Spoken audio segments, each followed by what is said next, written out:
Bangla take চ্যানেলের পক্ষ থেকে স্বাগত। বন্ধুরা, ইতিমধ্যেই একটি গুরুত্বপূর্ণ আপডেট নিয়ে এলাম আপনাদের সামনে। তীব্র গরমে অন্যান্য রাজ্যে ছুটি বাড়ল, এবার পশ্চিমবঙ্গেও কি বাড়বে ছুটি? তো সমস্ত কিছু বিস্তারিত করব আজকের এই ছোট্ট ভিডিওটিতে। ভিডিওটি প্রথম থেকে শেষ পর্যন্ত দেখতে থাকুন। আর যদি চ্যানেলে নতুন হয়ে থাকো তো চ্যানেলটিকে সাবস্ক্রাইব করে দিয়ে পাশে থাকুন। তো চলুন শুরু করা যাক। প্রচণ্ড গরমের কারণে যখন দেশের একাধিক রাজ্যের স্কুলগুলিতে গরমের ছুটি বাড়িয়ে দিয়েছে, তখন পশ্চিমবঙ্গের পরিস্থিতিটা একটু ভিন্ন। ছুটি বাড়ানো নিয়ে নানান জল্পনা কল্পনা অবসর ঘটিয়ে জুনের শুরুতেই রাজ্যের স্কুলগুলি খুলে দেওয়া হয়েছে। একদিকে যখন ছাত্রছাত্রীরা দীর্ঘ ছুটির আমেজে, তখন বাংলার পড়ুয়ারা ক্লাসরুমে ফিরেছে। কিন্তু কেন এই সিদ্ধান্ত?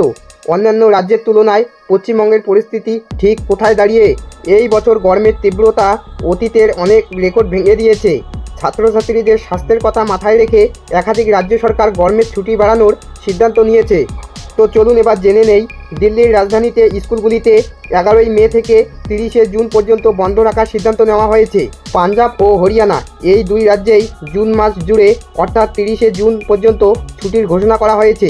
উত্তরপ্রদেশ ও বিহার, উত্তরপ্রদেশে 15ই জুন এবং বিহারে 21শে জুন পর্যন্ত স্কুল বন্ধ থাকছে। তো চলুন এবার জেনে নেব রাজস্থানে 17ই মে থেকে 30শে জুন পর্যন্ত দীর্ঘ ছুটি দেওয়া হয়েছে। তো এবার জেনে নিব ছত্তিশগড় ও মধ্যপ্রদেশ।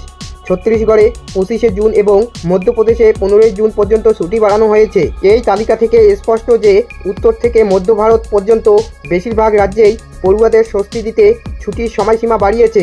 অন্যান্য রাজ্যের এই চিত্রের পাশে পশ্চিমবঙ্গের এক ভিন্ন পথে হেঁটেছে। তীব্র গরমের কারণে রাজ্যের 30শে এপ্রিল থেকে গরমের ছুটি শুরু হয়ে গিয়েছে, যা নির্ধারিত সময় থেকে এগিয়ে আনা হয়েছিল।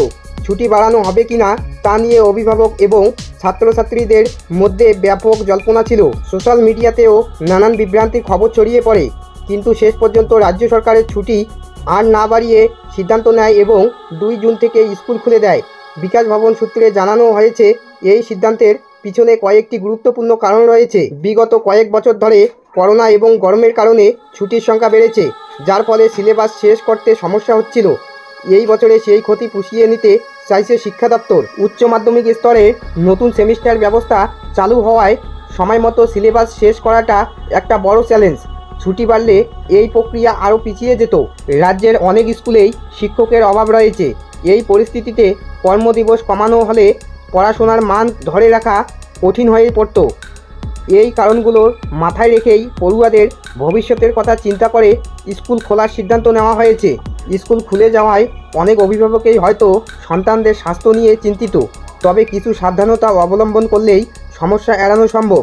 বাচ্চাকে স্কুলে পাঠানোর আগে এবং স্কুল থেকে ফেরার পর পর্যাপ্ত পরিমাণ জল ও ফলের রস খেতে দিন। গরমের জন্য আরামদায়ক এবং হালকা রঙের সুতি পোশাক পরান। গরমে শরীর খারাপ লাগলে বা কোনো রকম অস্বস্তি হলে সঙ্গে সঙ্গে স্কুল কর্তৃপক্ষকে জানাতে এবং প্রয়োজনে চিকিৎসকের পরামর্শ নিতে সন্তানকে শিখিয়ে দিন। প্রতিটি রাজ্যের পরিস্থিতি এবং অগ্রাধিকার ভিন্ন। অন্যান্য রাজ্যগুলি যখন ছাত্রছাত্রীদের সাময়িক স্বস্তি দিতে ছুটি বাড়িয়েছে, পশ্চিমবঙ্গ তখন পড়াশোনার ধারাবাহিকতা এবং সিলেবাস সময়মতো শেষ করার উপর বেশি জোর দিয়েছে। তো বন্ধুরা, বুঝতে পারছেন, এই ছিল আজকের লেটেস্ট আপডেট। এরকম নতুন নতুন আপডেট পেতে আমার এই ছোট্ট চ্যানেলটিকে সাবস্ক্রাইব করে দিয়ে পাশে থাকুন।